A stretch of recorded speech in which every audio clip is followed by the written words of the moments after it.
Hello guys, welcome back to my channel. आप सबको मेरे चैनल पर स्वागत है। मैं फिर से एक नई वीडियो लेके आ गई हूँ आप लोगों के लिए। आज सेट में लेके आए हो टॉप और पाउंड लेके आए हो। आप लोग भी देख सकते हैं 2 पीस में। आज की वीडियो सिर्फ आप लोगों के लिए आइडियाज़ के लिए लेके आए हो। मैं कोई भी लिंक नहीं दे पाऊँगा। सो गाइस, आप लोग भी देख सकते हैं कितना ब्यूटीफुल डिज़ाइन।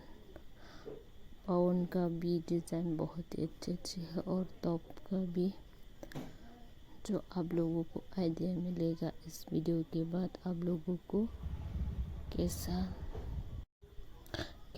टॉप खरीदना है, कैसा पाउंड खरीदना है आपके लिए, जो मैच हो के अब अच्छा लगे, आप भी अच्छा लगे। इसलिए ये वीडियो लेके आए हो ताकि आप लोगों को थोड़ा सा हेल्प मिल सके आपके लिए कपड़े चूज़ करने में, मैचिंग करके पहनने में। सो गाइस, आप लोग मेरी वीडियो देखते रहे। मैं ऐसे ही और भी नए नए डिज़ाइन, नए नए कलर के साथ आप लोगों के लिए लेके आऊँगी। आप लोगों को कैसा लग रहा है मेरी वीडियो, कमेंट करके बताना। और भी वीडियो देखने के लिए मेरे चैनल को सब्सक्राइब कर लेना।